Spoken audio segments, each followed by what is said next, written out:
bonsoir. Encore merci d'être si nombreux ce soir. Nous allons commencer par des témoignages poignants qui seront lus par 4 personnes différentes. Je demande tout d'abord à M. Jean Cosne de monter sur scène. Merci.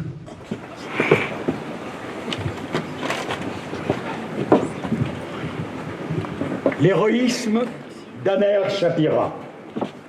Aner Shapira, 22 ans, était ce que l'on appelle en hébreu un datlash, un ex-religieux. Issu d'une grande famille orthodoxe, il avait en effet abandonné la pratique religieuse pour donner libre cours à sa passion, la musique. Dans la nuit du 6 au 7 octobre, Aner est arrivé au festival Nova, près de Chaim.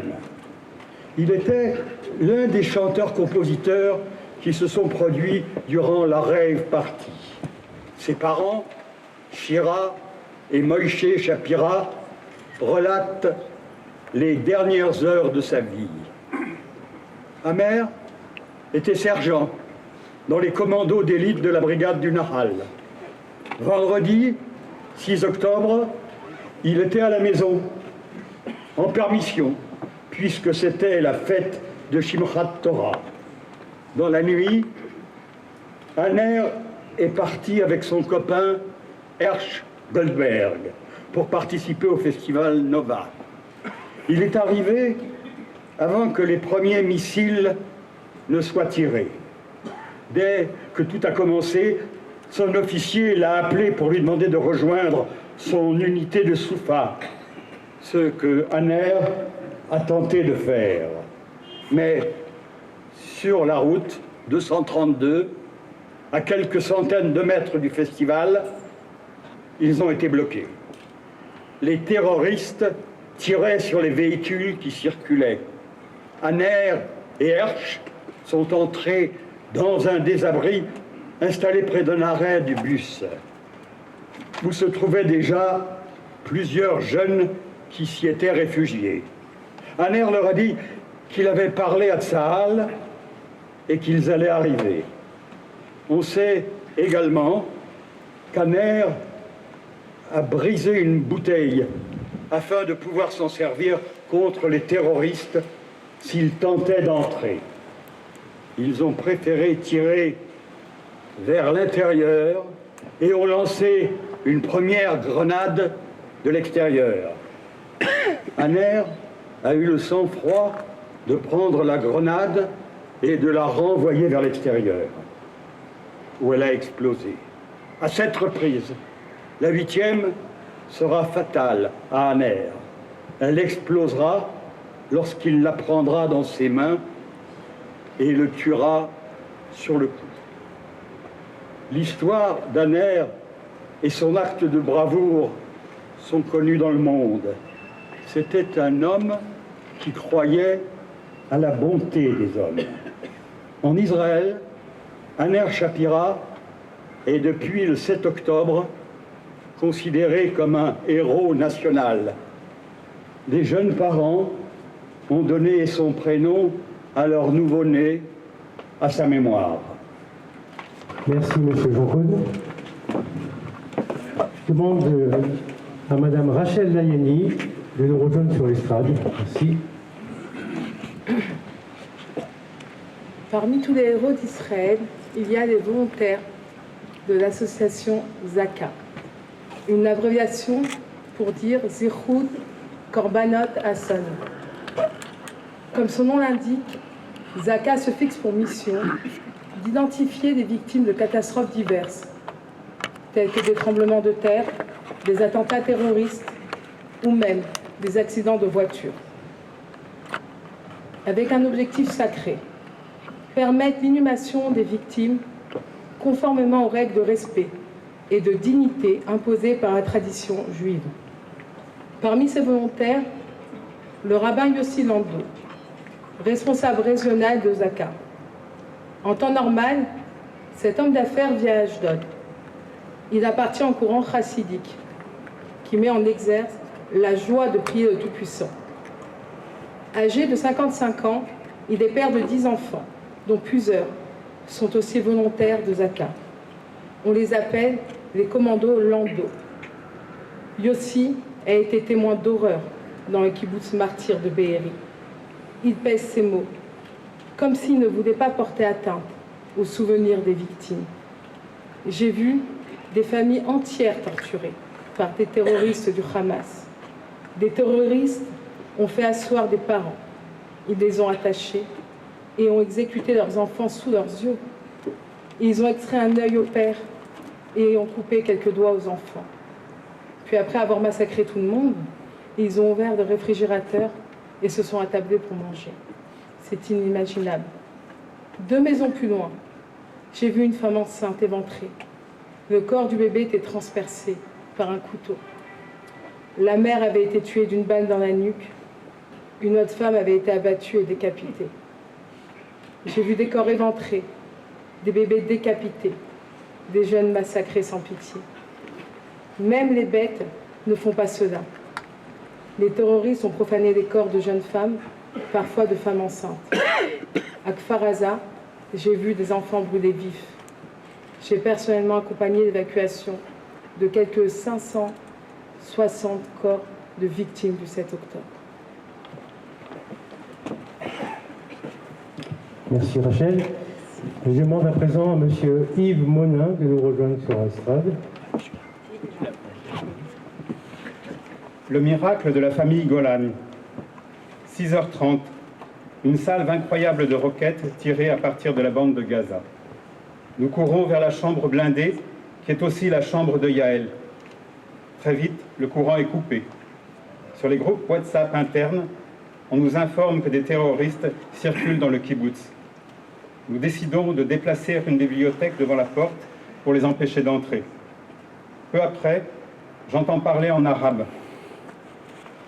Et quelques secondes plus tard, des hommes ouvrent la porte de la chambre blindée. Ce sont des Palestiniens. Ils commencent par nous demander de l'argent. La bibliothèque nous sépare. Je leur lance les couteaux de cuisine et des jouets de Yaël. Ils ne tirent pas, mais décident alors d'incendier notre maison. Hélé poursuit. Lorsque la fumée s'est propagée, j'ai envoyé un message à mes parents et mes beaux-parents. Je vous aime. Et j'ai enveloppé Yaël dans un drap pour la protéger des flammes et de la fumée. Au bout de quelques minutes, la maison s'embrase. Nous commençons à aspirer trop de fumée et décidons de sortir de la chambre blindée.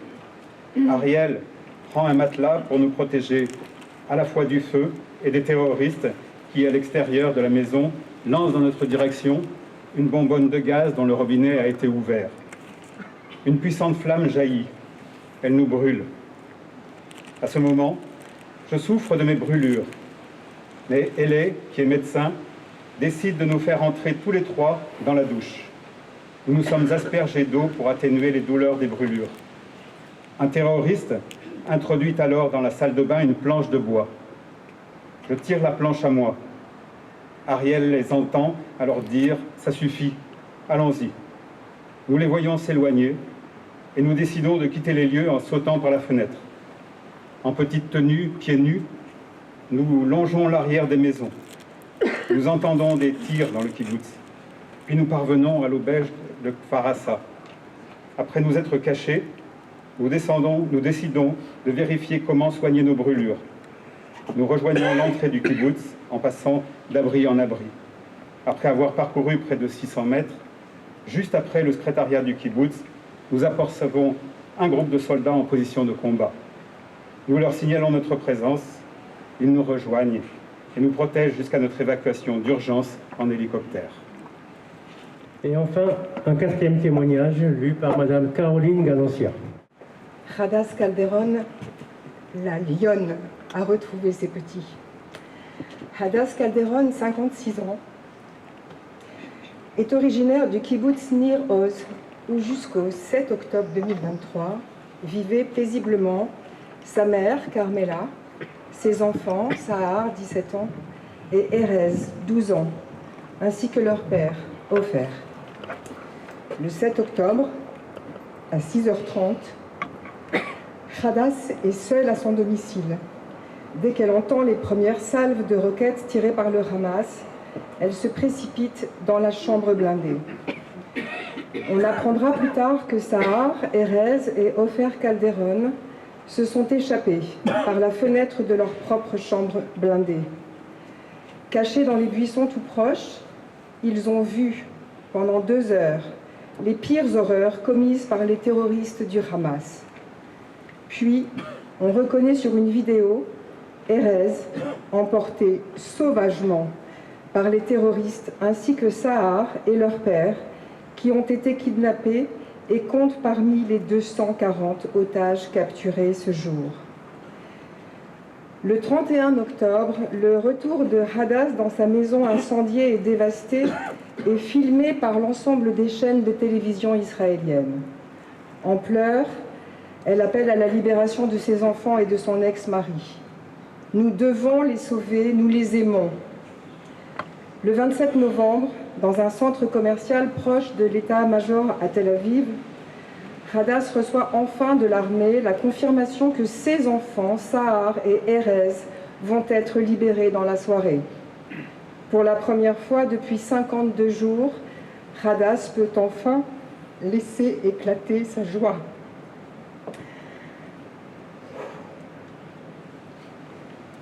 Elle demeure relativement discrète sur les circonstances de la capture de ses enfants et de son ex-mari. Nous avons appris qu'ils avaient été kidnappés séparément, de telle sorte qu'ils ne savaient pas qui était en vie et qui ne l'était pas. La première chose qu'ils m'ont dite, lorsque nous nous sommes retrouvés à l'hôpital, c'est « Maman, tu es vivante, nous étions certains que tu n'avais pas survécu ». Hadass insiste sur les conditions de détention difficiles de ses enfants dans les geôles du Hamas. Ils ne dormaient pas et ne mangeaient pas normalement. Ils ont dû supplier pour pouvoir se doucher. En avril 2024, elle est interviewée dans les studios d'I24 News où on lui demande comment s'est passé le retour de ses 2 enfants. Bien entendu, il y a eu la joie de les retrouver. C'est un véritable miracle. Mais ils ont perdu tout sentiment de sécurité. Un rien les effraie. Ils ont le sentiment que des terroristes peuvent les attaquer à nouveau à tout instant. Sahar et Erez ont peur pour leur papa. Ils rêvent de lui la nuit, ils rêvent qu'il vient les embrasser et se réveillent dans la douloureuse réalité. Le monde doit se réveiller et soutenir Israël afin que plus jamais de telles atrocités ne se reproduisent.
J'appelle au micro le président du CRIF Grenoble-Dauphiné, maître Hervé Gerby.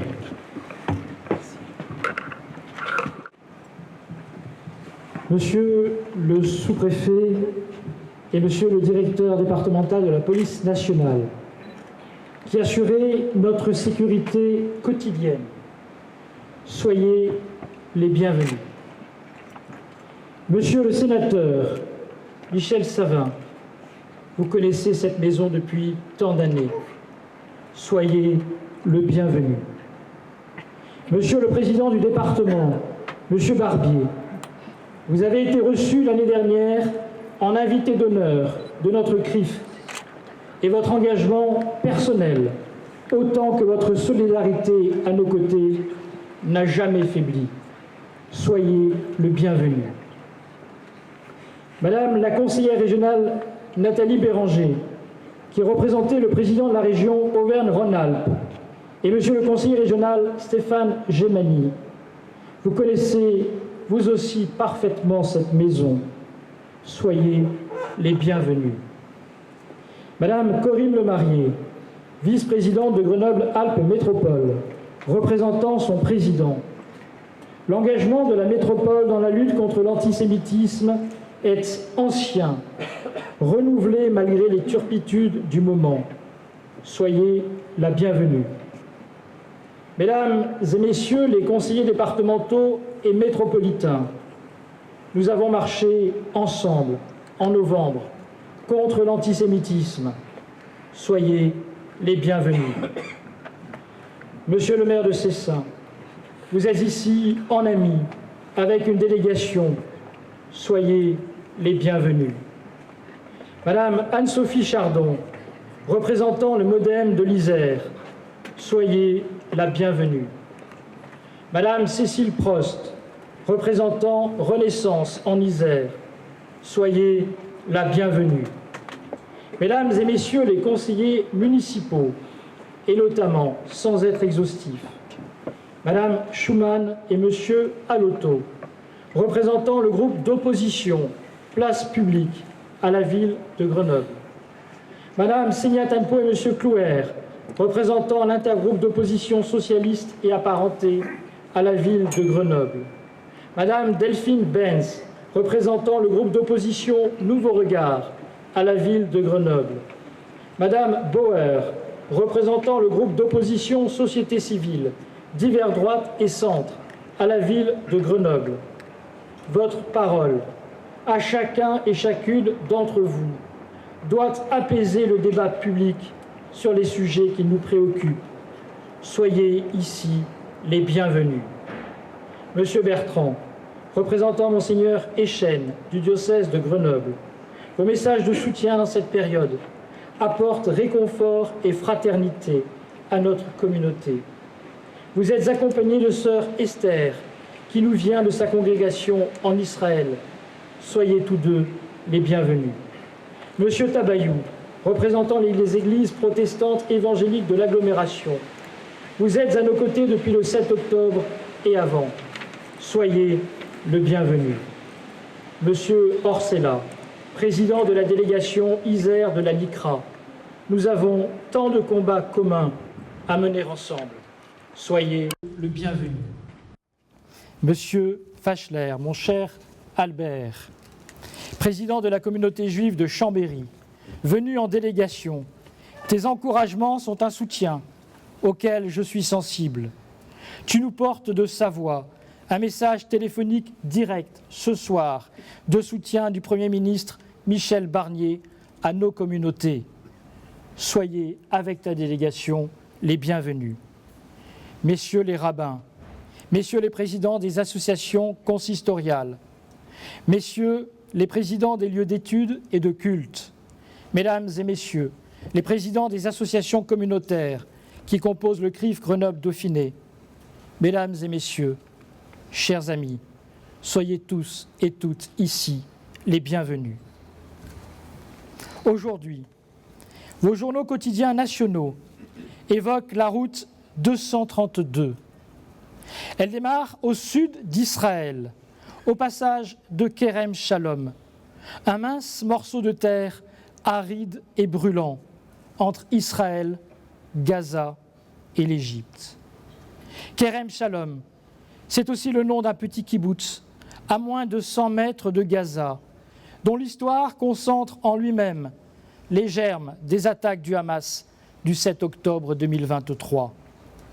C'est ici, à Kerem Shalom, que les Israéliens se sont désengagés de la bande de Gaza dans une démarche unilatérale en 2005.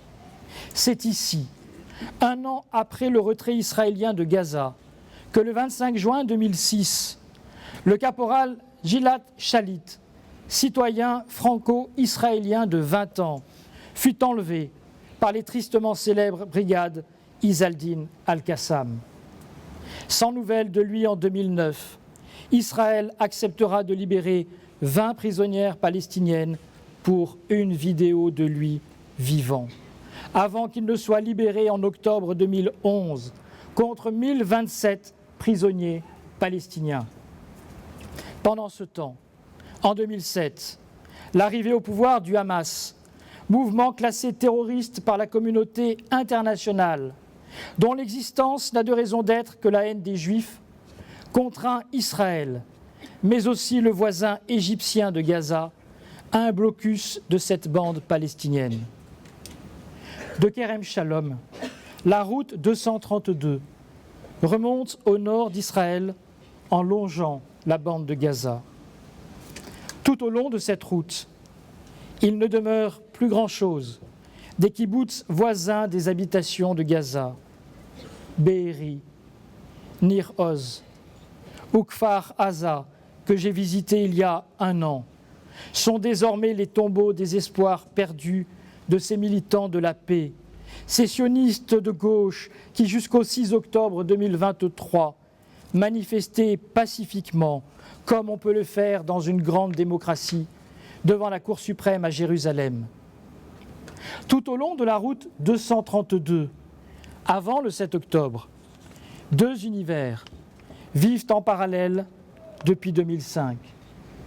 D'un côté, un territoire de désolation, sous perfusion financière internationale, et qui se le joue de Hamas, homophobe, sexiste, totalitaire, n'a rien sorti de terre que le sang de ses opposants, tous les efforts étant concentrés sous terre à la réalisation de milliers de kilomètres de souterrains pour la guerre et la captivité des otages.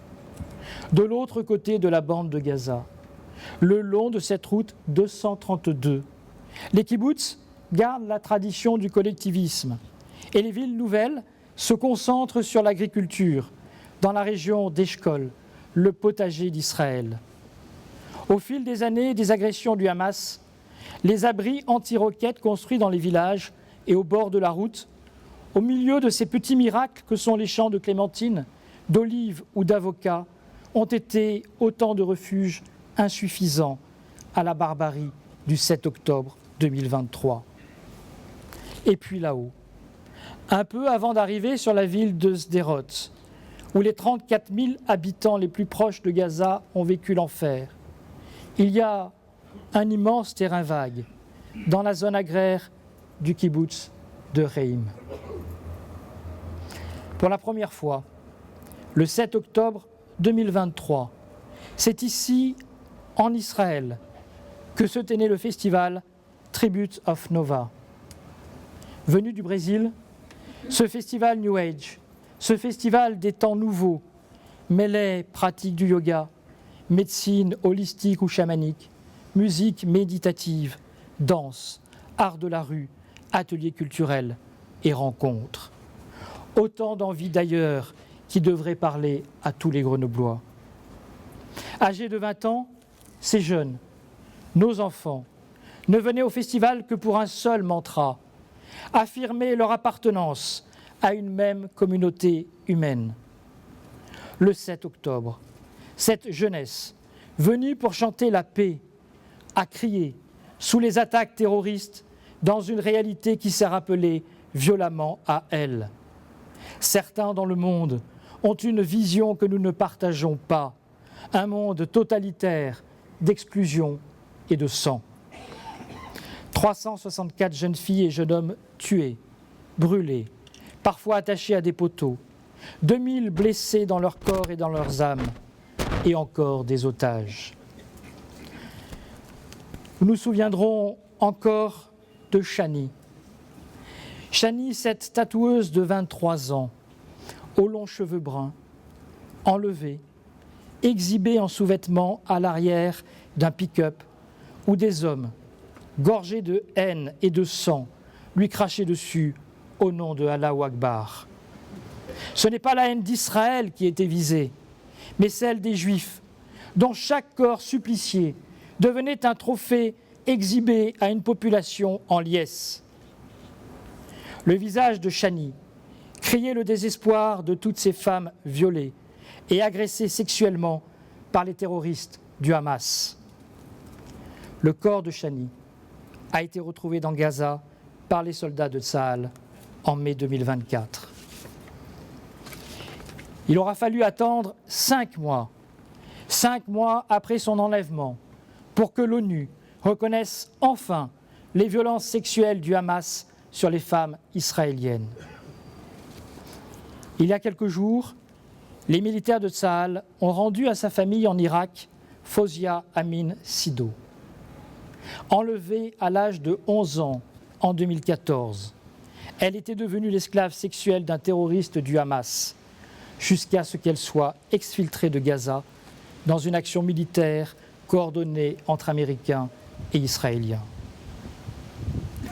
Aujourd'hui, ce soir, nous rendons hommage aux près de 1200 morts, dont 42 Français, plus de 5000 blessés, 251 otages, dont encore 97 en captivité, faits par le Hamas dans la seule journée du 7 octobre 2023. Dans la tradition juive, le deuil se construit par paliers, le dernier étant marqué par l'année écoulée. Pour Israël, pour les Juifs du monde entier, notre deuil n'est pas achevé. Au 7 octobre, tout a commencé. Au 7 octobre, tout a recommencé. Pour la première fois depuis sa création, Israël, qui livre sur 7 fronts une guerre contre le terrorisme du Hamas et du Hezbollah, est menacé dans son existence. La mobilisation d'aujourd'hui, la mobilisation de ce soir, celle des institutions juives et des associations communautaires, votre présence ne vient pas en défense d'un gouvernement en particulier dont chacun peut critiquer à loisir ses orientations, y compris militaires, comme le font, comme dans toute démocratie, certains des Israéliens eux-mêmes. La mobilisation d'aujourd'hui signifie seulement que la mémoire des victimes et otages du 7 octobre porte en elle le rappel de toutes les menaces qui, depuis la nuit des temps, partout dans le monde, pèsent sur les communautés juives. Le 7 octobre 2023 a ravivé les peurs anciennes des persécutions et des exterminations que la création d'Israël après la Shoah avait dissipées en promettant à chacune et chacun un foyer, un refuge. Les attaques du Hamas contre les Juifs parce qu'ils sont juifs sont une nouvelle réplique génocidaire. Rien n'est plus faux que de dire que le regain d'antisémitisme que nous connaissons depuis le 7 octobre a pour justification la riposte israélienne. Dès le 7 octobre, ce n'est pas le sort des Palestiniens qui motive l'antisémitisme, mais l'image même de Juifs massacrés. Dès le 7 octobre, en refusant de désigner le Hamas comme groupe terroriste ou en renvoyant dos à dos un État démocratique et un groupe terroriste sanguinaire, certains ont ravivé, par conviction profonde ou électorale, ou par simple posture maladroite, la flamme antisémite. Depuis le 7 octobre, la légèreté de l'approche de la situation au Moyen-Orient conduit certains à oublier que le Hezbollah, qui tire chaque jour des roquettes et a déplacé près de 100 000 Israéliens de leur maison, est le même groupe terroriste qui a frappé la France en tuant au Liban 53 soldats français en 1983 et en semant la terreur sur notre sol lors des attentats terroristes de 1985 et 1986. En 2024, 5 actes antisémites donnant lieu à une procédure judiciaire sont relevés tous les jours. Tous les jours. Aucun territoire, aucune ville, aucun milieu n'est épargné. Aujourd'hui, cette semaine encore, un élève de primaire de notre agglomération a vu dessiner sur le tableau de son école une croix gammée. Aujourd'hui même, l'un de nos amis a été physiquement agressé dans le tram. Qu'il sache que nos institutions se trouvent à côté de lui et que les autorités identifieront cet autre Grenoblois pétri des maux de la haine afin qu'il soit poursuivi et jugé. Nos mots, nos postures, a fortiori pour les femmes et les hommes publics, ne sont pas sans conséquences. Ils impactent dans une société qui n'est pas étanche au monde qui l'entoure et qui se trouve électrisée par des discours séparatistes. Chers amis, c'est ici que nous vous accueillons, dans ce haut lieu de la tradition juive du département, implanté à Grenoble, ville avec laquelle la communauté juive a toujours eu un lien si particulier depuis la Seconde Guerre mondiale. Monsieur le maire Michel Destot, je vous salue. Soyez le bienvenu. C'est parce que nous vous accueillons ici, dans notre maison commune, que le drapeau israélien est hissé, en fraternité avec cette terre et ces hommes et ces femmes dont nous sommes proches par le sang, par le cœur et par la tradition. Mais nous avons aussi à côté de nous, hissé fièrement, le seul drapeau que nous revendiquons dans l'espace public en tant que citoyens français, le seul drapeau qui a sa place dans l'espace public, le drapeau national, celui de notre République, qui a fait la promesse de toujours respecter les croyances et les appartenances dans un espace laïque préservé des haines. Nous croyons en cette République dans laquelle chacune et chacun d'entre nous, différemment, est engagé. C'est dans cet espace républicain, respectueux de toutes les croyances, que le CRIF agit pour que soient entendus et respectés les Françaises et les Français juifs. En tant que président du CRIF Grenoble-Dauphiné, en lien permanent avec notre président national Yonatan Arfi, je ne transigerai pas sur les questions de notre sécurité. En tant que président du CRIF Grenoble-Dauphiné, je ne transigerai pas sur le respect dû aux Grenobloises et aux Grenoblois juifs. Chers amis, nous sommes dans la semaine qui relie la fête de Rosh Hashanah avec celle de Yom Kippour. De la nouvelle année au jour le plus saint de notre tradition. D'un bout à l'autre de cette semaine, nous nous souhaitons une bonne et douce année à venir et nous préparons à accueillir un nouveau temps de concorde en soi et avec les autres. Chers amis qui avez fait le déplacement ce soir, dans un geste de fraternité, recevez de nous ce message que nous portons d'une année meilleure, bonne et douce comme le miel. Puissions-nous, dans un an, sortir enfin du deuil et chérir les souvenirs. D'ici là, rappelons-le chaque jour, il faut libérer les otages du Hamas. Merci.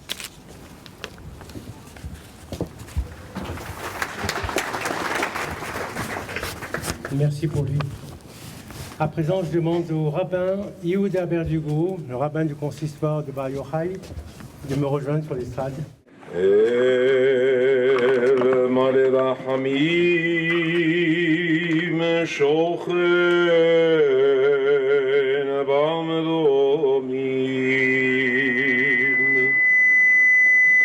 hametzeh menucha nechona tachat kanefei hashechina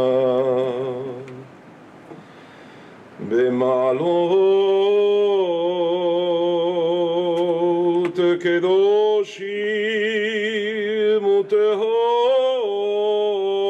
וטהורים כזוהר הנקי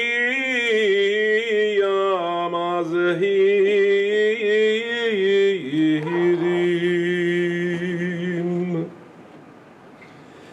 לנשמות הקדושים, אזרחי ישראל, אנשים, נשים וטף, שנהרגו,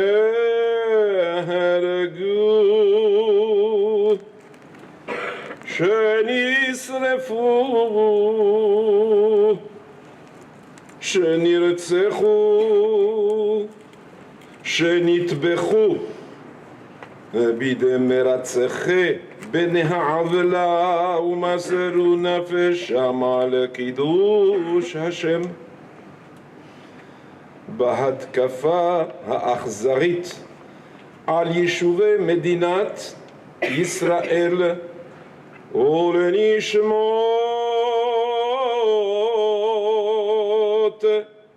צה"ל, חיילי צבא הגנה לישראל, שוטרי משמרת ישראל ואנשי כוחות הביטחון והארץ, בעבור שאנחנו מתפללים לעילוי נשמותיהם בגן עדן, לכן בעל הרחמים יסתירם בסתר כנפיו לעולמים, ויצרור בצרור החיים את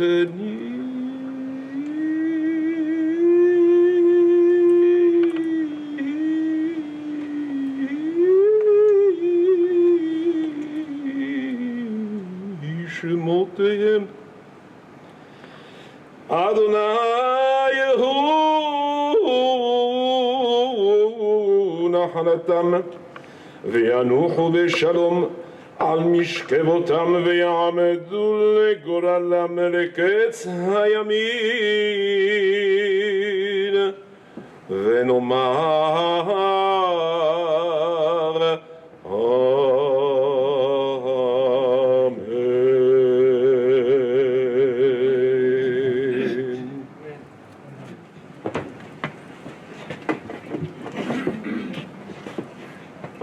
יתגדל ויתקדש שמך רבה. בעלמא יברך יעוטה, ימליך מלכותה, יצמח פורקנה וקרב משיחם. בחייכון וביומכון ובחיי דכל בית ישראל, בעגלה ובזמן קריב ואמרו אמן. יהי שמי רבה וברך לעלם עלמי עלמיה, יתברך וישתבח ויתפאר ויתרומם ויתנשא ויתהדר ויתעלה ויתהלל, שמי דקודשה בריחו. לעילם מן כל ברכתה, שירתה תשבחתה ונחמתה, דמירן בעלמה ואמרו אמן. יהי שלמה רבה מן שמיה, חיים ושבח, וישועה ונחמה ושזבה ופרועה וגאולה וסליחה וכפרה ורווח והצלה לנו לכם ולכל עמו ישראל, ואמרו אמן. עושה שלום במרומיו והוא ברחמיו, יעשה שלום עלינו ועל כל עמו ישראל, ואמרו אמן. אלוהים חיים ומלך עולם, המגביל השבת, המשפילי לראות בשמיים ובארץ, אשר בידך כוח וגבורה, תגדל ולחזק לכל, השקיפה ממעון קודשך לארצנו, לרפובליק פרנסז, וברך את עמנו לפופ פרנסה. אמן. נא הסתירהו בצל כנפיך, ופרוס עליו סוכת שלומך. אמן. אורך ועזרך המה ינחוהו, חסדך ועמיתך תמיד ינצרוהו. אמן. בארצנו רב שלום יפרח, ויושבי צרפת לעד ישכנו לבטח. אמן. יהיו לרצון אמרי פינו והגיון ליבנו, לפניך אדוני צורנו וגואלנו. אמן. Dieu éternel, maître du monde, ta providence embrasse les cieux et la terre. La force et la puissance t'appartiennent, par toi seul tout s'élève et tout s'affermit. De ta demeure sainte, ô Seigneur, bénis et protège la République française et le peuple français. Amen. Que la France vive heureuse et prospère, qu'elle soit forte et grande par l'union et la concorde. Amen. Que les rayons de ta lumière éclairent ceux qui président aux destinées de l'État et qui font régner dans notre pays l'ordre et la justice. Amen. Que la France jouisse d'une paix durable et conserve son rang glorieux au milieu des nations. Amen. Que la France reste fidèle à sa noble tradition et défende toujours le droit et la liberté. Amen.